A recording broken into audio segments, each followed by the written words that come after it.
Isfahan Kashan سے 2 گھنٹے کی ڈرائیو پر واقع ہے۔ یہ شہر سلجوکیوں اور صفویوں کا دارالحکومت رہا، چنانچہ ہر بادشاہ نے جاتے جاتے اس شہر میں اپنے نقش چھوڑے۔ کسی نے پل بنائے، کسی نے مسجدیں، کسی نے مدرسے اور کسی نے باغات۔ چنانچہ یہ شہر قدیم سلطنتوں کا میوزیم بن گیا۔ یہ سینٹرل ایشیا کا پہلا شہر تھا جس کی آبادی 10 لاکھ تک پہنچی۔ اصفہانی دعویٰ کرتے ہیں کہ آج سے 500 سال پہلے تک پورے یورپ میں اس پائے کا ایک بھی شہر نہیں تھا، چنانچہ یہ نصف جہان تھا، یعنی آپ نے اگر اصفہان دیکھ لیا تو آپ نے آدھی دنیا دیکھ لی۔ یہ آج ایران کا اکنامک اور انڈسٹریل ہب بھی ہے۔ لوہے اور قالین سازی کی زیادہ تر انڈسٹریز اصفہان میں ہے۔ شہر قدامت اور جدت دونوں کا اعلیٰ نمونہ ہے۔ لوگ لبرل، خوبصورت اور مہمان نواز ہیں۔ ریستوران اور کافی شاپس آباد ہیں۔ مجھے شہر میں نوجوان لڑکیاں ننگے سر اور جینز میں دکھائی دیں اور یہ سگریٹ بھی پی رہی تھیں۔ رمضان سٹارٹ ہو چکا تھا، لیکن اس کے باوجود کیفے اور ریستوران کھلے تھے اور ان میں لوگ کھا پی بھی رہے تھے۔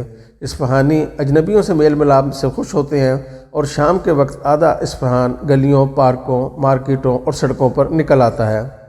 ہم اصفہان میں سب سے پہلے کاخ چہل ستون گئے۔ یہ محل صفویوں کے دور میں بنا اور ہمارے شالیمار باغ جیسا تھا۔ درمیان میں پانی کا وسیع تالاب اور اس میں فوارے اور پھر آخر میں اونچی چوکی پر محل کی عمارت۔ یہ 40 ستونوں پر کھڑا ہے، اس لیے اسے چہل 40 ستون کہا جاتا ہے، لیکن میں نے ستون گنے تو وہ 20 نکلے۔ باقی 20 کہاں ہیں؟ پتہ چلا اصل ستون 20 ہی ہیں، لیکن شام کے وقت جب ان ستونوں کا عکس تالاب میں پڑتا ہے تو یہ 40 ہو جاتے ہیں، لہٰذا اس مناسبت سے اسے چہل ستون کہا جاتا ہے۔ اس 2 نمبری پر میری ہنسی نکل گئی۔ مجھے اس قسم کا ایک محل ازبکستان کے شہر بخارا میں بھی دیکھنے کا اتفاق ہوا تھا۔ اس کے ستون بھی تالاب کے عکس سے پورے کیے جاتے تھے۔ محل کے دربار حال میں صفوی اور افشار دور کی پینٹنگز لگی تھیں۔ ایک پینٹنگ میں مغل بادشاہ ہمایوں شاہ عباس سے مدد مانگنے کے لیے اس کے دربار میں بیٹھا تھا اور کنیزیں ناچ کر اس کا موڈ ٹھیک کر رہی تھیں۔ دوسری پینٹنگ کرنال میں نادر شاہ افشار اور محمد شاہ رنگیلا کی جنگ کی عکاسی کر رہی تھی۔ نادر شاہ سفید گھوڑے پر ہاتھ میں کلہاڑا لے کر لڑ رہا تھا، جبکہ محمد شاہ رنگیلا ہاتھی پر بیٹھا تھا۔ تیسری پینٹنگ ایرانی بادشاہ اسماعیل اور ترکی کے سلطان شاہ سلیمان کی جنگ کی عکاس تھی۔ یہ جنگ ایرانی جیت گئے تھے۔ ان کے علاوہ بھی وہاں اس دور کے مختلف اہم واقعات کی پینٹنگز تھیں، مگر زیادہ اہم یہ 4 تھیں۔ محل سائز میں بڑا تھا، لیکن تعمیرات کے لحاظ سے اسے شاندار قرار نہیں دیا جا سکتا تھا۔ اصفہان دنیا کے بڑے مذاہب کا مقام اتصال بھی رہا ہے، لہٰذا یہاں یہودیوں کے پرانے سیناگوگ، عیسائیوں کے کلیسا، زرتشتیوں کے آتش کدہ اور مسلمانوں کی خوبصورت ترین مساجد موجود ہیں۔ ہمیں قدیم چرچ دیکھنے کا اتفاق ہوا۔ یہ ایسٹرن آرتھوڈاکس چرچ تھا، آرمینیا کے عیسائیوں نے بنایا تھا اور وہ واقعی بہت خوبصورت تھا۔ اس علاقے کو جلفہ کہا جاتا ہے اور اس میں آج بھی عیسائی آباد ہیں۔ چرچ کے ساتھ واکنگ اسٹریٹ ہے۔ ہمیں وہاں ایک ریستوران میں جانے کا اتفاق ہوا جس میں بریانی ایجاد ہوئی تھی۔ ہمیں معلوم ہوا بریانی اصفہان کی ایجاد ہے، تاہم اصفہانی بریانی ہماری بریانی سے مختلف ہے۔ ہم اسے چاول کے ساتھ بناتے ہیں، جبکہ اصفہانی لوگ تازہ روٹی کے چھوٹے چھوٹے ٹکڑے کر کے انہیں پیالے میں ڈالتے ہیں اور اس پر شوربہ اور دہی ڈال دیتے ہیں اور بعد ازاں اسے چمچ کے ساتھ کھایا جاتا ہے، جبکہ دوسرے مرحلے میں روٹی میں قیمہ لپیٹ کر پیش کیا جاتا ہے۔ ہم نے بریانی خوب انجوائے کی۔ اصفہان کی دوسری بڑی اٹریکشن میدان امام، میدان سلطان ہے۔ یہ بہت بڑا پختہ چکور میدان ہے جس کی چاروں سائڈ پر کورڈ بازار، دکانیں، مسجدیں اور درمیان میں محل علی کاپو ہے۔ یہ میدان روم کے کولوسیوم کی طرح ماضی میں بہت اہم ہوتا تھا۔ بادشاہ جھروکے میں بیٹھ جاتا تھا اور میدان میں پولو اور کشتیوں کے مقابلے ہوتے تھے۔ یہ دربار عام بھی تھا اور عوامی اجتماع کا سب سے بڑا مرکز بھی۔ ہمیں پورا چکر لگانے کے لیے الیکٹرک کار پر سوار ہونا پڑ گیا۔ اصفہان اپنے ہینڈی کرافٹس اور قالینوں کی وجہ سے پوری دنیا میں مشہور ہے۔ ہم نے میدان کے دائیں بائیں بازار میں ہینڈی کرافٹ کی ہزاروں دکانیں دیکھیں۔ ایک دکان پر سونے، چاندی اور ہیروں سے بنے ٹی سیٹ رکھے تھے۔ ایک سیٹ کی قیمت $2 لاکھ تھی۔ آپ اس سے بازار کی نوعیت کا اندازہ کر سکتے ہیں۔ میدان امام کی سائڈ پر سینکڑوں سال پرانی مسجدیں ہیں اور یہ واقعی دیکھنے لائق ہیں۔ مسجد شاہ 18 سال میں مکمل ہوئی اور یہ آرٹ کا اعلیٰ نمونہ تھی۔ یہ مسجد شاہ عباس نے بنوائی تھی۔ مسجد کی تعمیر کے دوران آرٹسٹوں کی ایک پوری نسل بوڑھی ہو کر فوت ہو گئی تھی۔ مسجد کے صحن میں پتھر کا ایک بہت بڑا پیالہ تھا۔ اسے اس زمانے میں شربت سے بھر دیا جاتا تھا اور نمازی عبادت کے ساتھ ساتھ شربت سے لطف اندوز ہوتے تھے۔ مسجد لطف اللہ اس سے بھی بڑا آرٹ کا نمونہ تھی۔ یہ ایک چھوٹی سی مسجد تھی، پوری مسجد گنبد کے نیچے تھی اور اس پر کوئی مینار نہیں تھا۔ یہ بھی 18 سال میں مکمل ہوئی۔ اس میں شاہی خاندان کی خواتین نماز ادا کرتی تھیں اور ان کے لیے محل سے مسجد تک باقاعدہ ٹنل تھی۔ اس کی دیواروں اور چھت پر باریک پیچیکاری تھی۔ دیواروں کی ایک ایک انچ آنکھوں کو کھینچ لیتی تھی۔ پورے ایران میں کبڑ بازار ہیں، لیکن اصفہان کا کبڑ بازار ان سب کا والد ہے۔ یہ بہت وسیع و عریض ہے، آپ اس کے اندر چلتے جائیں مگر یہ ختم نہیں ہوتا۔ ایران میں دکانوں پر خواتین بھی کام کرتی ہیں۔ اصفہان اس معاملے میں چند قدم مزید آگے ہے۔ یہاں خواتین دکانیں بھی چلا رہی تھیں، پورے بازار میں خواتین خریداری کر رہی تھیں۔ یہ چیز ثابت کرتی ہے خواتین یہاں سیف بھی ہیں اور تگڑی بھی۔ اصفہان باغوں کا شہر بھی ہے، ہر گھر میں باغ ضرور ہوتا ہے، خواہ یہ 3 فٹی کا کیوں نہ ہو۔ ہمارا ہوٹل مرکز میں تھا، اس میں بھی وسیع باغ تھا اور زیادہ تر کمرے اسی کی طرف کھلتے تھے۔ باغ میں تالاب اور پل بھی تھے اور بلند و بالا درخت بھی، اور ان پر پرندے بھی تھے۔ شہر میں دن کے وقت گرمی ہوتی ہے، جبکہ شام کے بعد موسم بہت اچھا ہو جاتا ہے، شاید اسی لیے لوگ گھروں سے نکل آتے ہیں۔ خواتین خوبصورت اور بااعتماد ہیں، ہر خاتون کا چہرہ گلنار اور جلد زعفرانی تھی۔ ایران کی لوکل مٹھائیاں گز کہلاتی ہیں۔ اصفہان کی گز پوری دنیا میں مشہور ہے۔ میں نے لوگوں کو قطار میں کھڑے ہو کر گز خریدتے دیکھا۔ لوگ کافی بھی پسند کرتے ہیں، لہٰذا پورے شہر میں سینکڑوں کافی شاپس ہیں اور وہاں سے ہر قسم کی کافی مل جاتی ہے۔ لوگ مذہبی پابندیوں کو پسند نہیں کرتے، شاید اسی لیے وہاں 4-5 مذاہب کے لوگ رہتے ہیں اور کبھی مذہبی فساد نہیں ہوا۔ ہم دوسرے دن اصفہان کا مشہور پل دیکھنے گئے۔ یہ پل 33 ستونوں پر کھڑا ہے، لہٰذا یہ پل 33 کہلاتا ہے۔ یہ عباس اول نے 1602 میں بنایا تھا اور اس میں سرخ اینٹیں استعمال ہوئی تھیں۔ یہ اس زمانے میں تعمیراتی شاہکار تھا اور پوری دنیا سے لوگ اسے دیکھنے آتے تھے۔ اب آبی بندوبست کی وجہ سے پلوں کے نیچے دریا سوکھ چکا ہے اور لوگ وہاں کرکٹ کھیلتے ہیں، لیکن ہمیں بتایا گیا کہ دریا میں سال میں 3-4 مرتبہ پانی آتا ہے اور اسے دیکھنے اور اس میں نہانے کے لیے پورا شہر جمع ہو جاتا ہے۔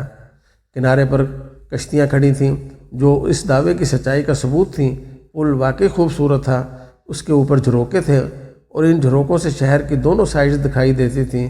شام کے وقت اصفہان کے آرٹسٹ یہاں جمع ہو جاتے ہیں اور گا بجا کر روزی کماتے ہیں، جبکہ مصور سیاحوں کی تصویریں بناتے ہیں۔ ہم صبح کے وقت وہاں گئے تھے، چنانچہ پل پر چند سیاحوں کے سوا کوئی نہیں تھا۔ ہم نے سیناگوگ اور آتش کدے دیکھنے تھے، لیکن وقت کی قلت کی وجہ سے یہ دونوں نہیں دیکھ سکے۔ ہمارا اصفہان میں قیام صرف 1 دن تھا، لیکن یہ شہر اس کے باوجود دل میں گھس گیا۔ اس کا کھلا پن، لوگوں کی جذباتی گرمائش، کھانے، چائے اور اولڈ سٹی کی گلیاں اور بازار، ہر چیز میں ایک کشش تھی اور اس نے ہمارا دل کھینچ لیا تھا۔ ہماری آخری منزل سعدی شیرازی اور حافظ شیرازی کا شیراز تھا۔ اصفہان سے شیراز 5 گھنٹے کی ڈرائیو پر ہے۔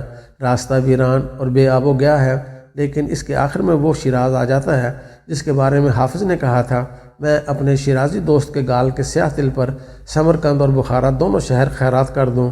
اس شعر نے امیر تیمور کو شیراز آنے اور حافظ شیرازی کو طلب کرنے پر مجبور کر دیا۔ حافظ کو دیکھ کر امیر تیمور نے کہا تھا، او بدبخت انسان، میں نے سمرقند اور بخارا کو دنیا کے عظیم شہر بنانے کے لیے دن رات ایک کر دیے اور تم انہیں اپنے معشوق کے گال کے تل پر تقسیم کرتے پھر رہے ہو۔ یہ سن کر لرزتے کانپتے شاعر نے دربار میں اپنا گاؤن اتار دیا۔ نیچے اس نے پھٹا ہوا کرتا پہن رکھا تھا۔ اس نے کرتے کے پیوند دکھا کر عرض کیا، حضور، اس فیاضی کی وجہ سے تو ہمارا یہ حال ہو گیا ہے۔ تیمور یہ سن کر ہنس پڑا اور اس کے بعد اس کی فیاضی کی بدولت حافظ شیرازی نے باقی زندگی بڑی زبردست گزاری۔ اس کا نام محمد اور لقب شمس الدین تھا۔ وہ بچپن میں یتیم ہو گیا اور ایک نان بائی کی دکان پر آٹا گوندنے کی نوکری کرنے لگا۔ خوش قسمتی سے تنور کے ساتھ ایک مدرسہ تھا، وہ کام سے فراغت کے بعد مدرسے چلا جاتا تھا۔ اس نے وہاں سے قرآن مجید حفظ کر لیا۔ اسے نان بائی سے جو معاوضہ ملتا تھا وہ اس میں سے ایک حصہ والدہ اور دوسرا استاد کو دے دیتا تھا، جبکہ تیسرا حصہ خیرات کر دیتا تھا۔ اس محلے میں کپڑوں کا ایک سوداگر تھا، وہ شاعر تھا۔ حافظ نے اس سے شاعری سیکھ لی اور تک بندی شروع کر دی۔ اس کے شعر بہت واہیات اور بے وزن ہوتے تھے، لیکن لوگوں نے بطور مزاح اسے سننا شروع کر دیا۔ لوگ اس کا ٹھٹھا اڑاتے تھے جس سے اسے بہت تکلیف ہوتی تھی، لیکن پھر ایک واقعہ پیش آیا اور اس نے محمد شمس الدین کو حافظ شیرازی بنا دیا، اور واقعہ یہ تھا۔ حافظ شیرازی اس زمانے کے چاہت فتح علی خاں تھے۔ لوگ ان کی غزلیں ان کا مذاق اڑانے کے لیے سنتے تھے، لیکن پھر محلے میں شاخ بنات نام کی ایک طوائف آئی اور حافظ شیرازی اسے اپنا دل دے بیٹھے۔ وہ بالائی طبقے کی طوائف تھی، جبکہ حافظ انتہائی غریب اور نالائق شاعر تھے، لہٰذا وہ بھی مذاق اڑانے والوں میں شامل ہو گئی۔ حافظ یہ بے عزتی برداشت نہ کر سکے اور ایک دن اٹھ کر شیراز کے مضافات میں کسی درگاہ پر بیٹھ گئے۔ وہاں کسی درویش نے انہیں ایک چلہ سکھا دیا اور وہ لمبے چلے میں غرق ہو گئے۔ چلہ کشی کے دوران ایک رات حضرت علی ان کے خواب میں آئے، انہیں اپنے ہاتھ سے چند لقمے کھلائے اور کہا، جا بیٹا، تم پر سارے علوم کے دروازے کھل گئے۔ اگلی صبح ہوئی اور حافظ شیرازی دنیا کے عظیم شاعر بن چکے تھے۔ انہوں نے غزل لکھی اور شہر واپس آ گئے۔ لوگوں نے حسب دستور مذاق میں کلام سنانے کی فرمائش کی۔ حافظ نے غزل سنائی اور اہل شہر نے اسے ان کا کلام ماننے سے انکار کر دیا۔ اس کے بعد شرط لگ گئی، لوگ انہیں طرح دیتے تھے اور وہ کھڑے کھڑے شعر کہہ دیتے تھے۔ ایک آدھ مہینے میں پورا شیراز ان کے قدموں میں بیٹھ گیا۔ حافظ خود پوری زندگی شاخ بنات کا شکریہ ادا کرتا رہا جس نے انہیں شاعر بنا دیا۔ حافظ کا کلام الہامی سمجھا جاتا تھا۔ وہ روح، محبت اور ایمان کے باریک سے باریک نقطے چلتے پھرتے کھول دیتے تھے۔ ان کے دیوان کو آج بھی الہامی سمجھا جاتا ہے اور لوگ اس سے فال نکالتے ہیں۔ ان کی شہرت پورے سینٹرل ایشیا اور ہندوستان تک پھیل گئی۔ راجوں مہاراجوں نے ان کے وظیفے لگا دیے۔ امیر تیمور چل کر ان سے ملاقات کے لیے آیا۔ حافظ پوری زندگی شیراز میں رہے، شہر سے باہر نہیں گئے۔ فیاض تھے، جو کچھ ملتا تھا لوگوں میں تقسیم کر دیتے تھے۔ شیراز کی حسیناؤں کے دیوانے تھے، سارا دن ان کی تعریف کرتے رہتے تھے۔ ان کا زیادہ تر وقت سیرگاہ مصلی میں گزرتا تھا۔ شاعری میں بھی اس کا بار بار ذکر کیا۔ 1390 میں جب ان کا انتقال ہوا تو اہل شہر نے انہیں سیرگاہ مصلی میں دفن کر دیا۔ وہ ایک وسیع باغ تھا جو اب صرف حافظ کا مدفن بن چکا ہے اور اہل ایران اسے خاک مصلی کہتے ہیں۔ پوری دنیا میں مزارات اور روزوں پر ہاتھ اٹھا کر دعا کی جاتی ہے، لیکن لوگ حافظ شیرازی کی قبر پر شہادت کی انگلی رکھ کر دعا کرتے ہیں اور ان کی دعائیں قبول بھی ہو جاتی ہیں۔ مزار کی عمارت وسیع تھی۔ اسے فرینچ آرکیٹیکٹ آندرے گوارڈر نے 1935 میں ڈیزائن کیا تھا۔ قبر دور سے بارادری محسوس ہوتی تھی۔ لوگ قبر کے سرانے کھڑے ہو کر دیوان حافظ پڑھ رہے تھے۔ گائیڈ لوگوں کو حافظ کے بارے میں بتا رہے تھے، جبکہ احاطے کے باہر فال نکالنے والے کھڑے تھے۔ یہ ریال لے کر فال نکالتے تھے۔ وہاں طوطا فال بھی تھی۔ طوطے نوٹ لے کر لوگوں کے مقدر کا کارڈ نکالتے تھے۔ مزار پر خواتین کا جھمگٹا تھا۔ شاید قدرت حافظ شیرازی کو انتقال کے بعد بھی شیراز کی محروقوں کی کمپنی میں رکھنا چاہتی تھی۔ مزار پر کیمروں کے سٹینڈ اور ٹرائی پوڈ منع تھے۔ ہم نے وجہ پوچھی تو بتایا گیا کہ نوجوان لڑکیاں مزار پر آ کر حافظ کی غزلوں کے ساتھ لائیو ڈانس کرتی ہیں۔ چنانچہ انتظامیہ نے بانسری سے بچنے کے لیے بانس پر پابندی لگا دی۔ ہم چند لمحے حافظ کی سیرگاہ مصلی میں گزار کر باہر آ گئے۔ ہماری اگلی منزل سعدی شیرازی کا مزار تھا۔ سعدی شیرازی کا اصل نام مشرف الدین تھا۔ وہ بچپن میں یتیم ہو گئے تو شیراز کے ایک امیر سعد بن زنگی نے ان کی پرورش کی۔ سعدی نے اس کا یہ احسان اپنے آپ کو سعدی ڈکلیئر کر کے اتارا، لہٰذا یہ اپنے محسن کی وجہ سے مشرف الدین سے سعدی شیرازی ہو گئے۔ سعدی نے اپنی زندگی کو 3 حصوں میں تقسیم کیا۔ پہلے 30 سال جی بھر کر تعلیم حاصل کی۔ شیراز سے بغداد تک کوئی درسگاہ نہیں چھوڑی۔ تعلیم کے بعد 30 سال جی بھر کر سیاحت کی۔ یہ سعودی عرب، خراسان، ترکی، بصرہ، کوفہ اور ازبکستان گئے۔ فلسطین میں عیسائیوں نے انہیں پکڑ کر غلام بنا لیا۔ ہلاکو خان نے بغداد پر حملہ کیا تو یہ وہاں موجود تھے اور جنگ کا شکار بھی ہوئے۔ سومنات کے مندر میں بھی رہے اور ان کے ہاتھوں ایک پنڈت بھی قتل ہو گیا۔ حضرت عبد القادر جیلانی کے ساتھ حج کی سعادت حاصل کی۔ متنوع شخصیت کے مالک تھے، بیک وقت حسن پرست، پرہیزگار، شرابی، واعظ اور عابد، شب زندہ دار تھے۔ مسافرت کے دوران سینکڑوں اہم اور غیر اہم لوگوں سے ملاقات کی۔ شہزادوں کے دسترخوانوں پر بھی بیٹھے اور رندوں کی محفل میں بھی لڑکتے رہے۔ ہزاروں تباہ حال بستیاں دیکھیں اور سونے چاندی کے محل بھی دیکھے۔ درویشوں کی محفلیں بھی نصیب ہوئیں اور ڈاکوؤں کے گھوڑے بھی پالے۔ غرض سعدی نے ان 30 برسوں میں زندگی کا ہر رنگ دیکھ لیا اور اس کے بعد انہوں نے اپنے آخری 30 سال لکھنے پڑھنے اور درویشی میں گزار دیے۔ ہلاکو کا وزیر خواجہ شمس الدین ان کا بہت بڑا فین تھا۔ اس نے انہیں بوریوں کے حساب سے سونے کے سکے دیے۔ سعدی نے شہر سے باہر زمین خریدی، اس میں ایک وسیع باغ اور اپنی رہائش گاہ بنائی اور اسے عوام کے لیے عام کر دیا۔ سعدی کے باغ سے ایک نہر گزرتی تھی۔ اس زمانے میں لوگوں کو کپڑے دھونے کی بہت دقت تھی۔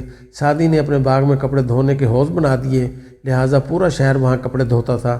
سعدی کی 2 کتابیں گلستان اور بوستان نے عالمی درجہ حاصل کیا۔ یہ دنیا کی تقریباً تمام زبانوں میں ترجمہ ہوئیں۔ ہندوستان میں یہ کتابیں 600 سال تک نصاب بنی رہیں۔ میں نے بھی بچپن میں یہ دونوں کتابیں پڑھی تھیں۔ سعدی شاعر بھی تھا۔ لہٰذا یہ اپنے ہر سبق کا آغاز کسی نہ کسی واقعے سے کرتا تھا اور آخر میں شعر کی شکل میں لیسن آف دی سٹوری دیتا تھا۔ ان کا کلام اس قدر پر اثر تھا کہ امیر تیمور سعدی کی 2 لائنیں پڑھ کر امیر تیمور بن گیا۔ سعدی نے لکھا تھا، انسان کو بے انتہا علم حاصل کرنا چاہیے اور زندگی میں بے تحاشا پیسہ کمانا چاہیے تاکہ عالم لوگ اس کے پاس بیٹھ کر بے عزتی محسوس نہ کریں اور دولت مند اس کی طرف حقارت سے نہ دیکھیں۔ امیر تیمور نے حقائق پڑھی اور اس کے بعد بے انتہا کی شعر کی، دولت کے انبار لگائے اور ساتھ بے تحاشا علم حاصل کیا۔ سعدی شیرازی کی محبت میں اس نے شیراز فتح کیا اور پورے شہر کو استاد کی وجہ سے امان دے دی۔ وہ جب مزار پر آیا تو قبر اور باغ کی حالت ٹھیک نہیں تھی۔ تیمور نے باغ اور مزار دونوں تعمیر کرائے۔ ہم جب سعدی کے مزار پر پہنچے تو رش نہیں تھا، مزار کی رینوویشن چل رہی تھی، شاید اس لیے زائرین نہیں تھے۔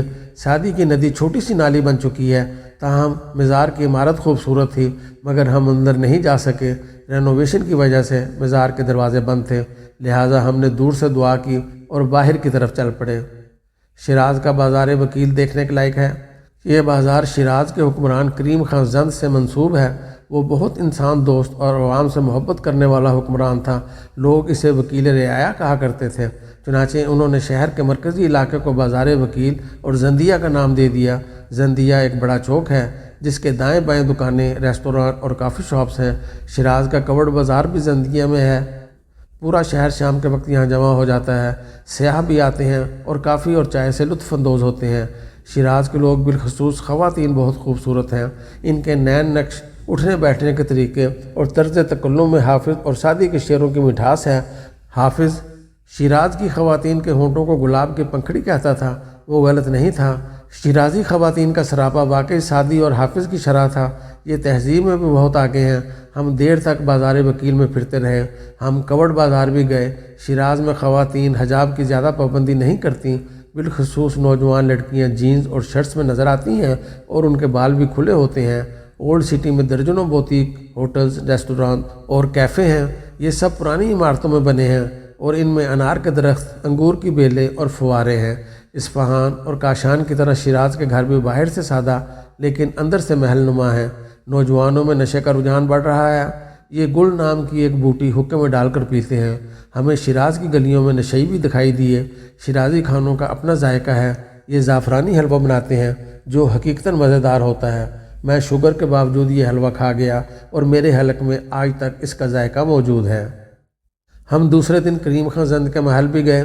محل میں مالٹے کے درخت، فوارے اور 12 دریاں تھیں۔ محل بڑا تھا مگر زیادہ شاہانہ نہیں تھا۔ ایران کے محلات زیادہ امپریسو نہیں ہیں۔ ایران کے شاہی خاندانوں میں بھی ہر دور میں سادگی رہی اور یہ سادگی محلات میں نظر آتی ہے۔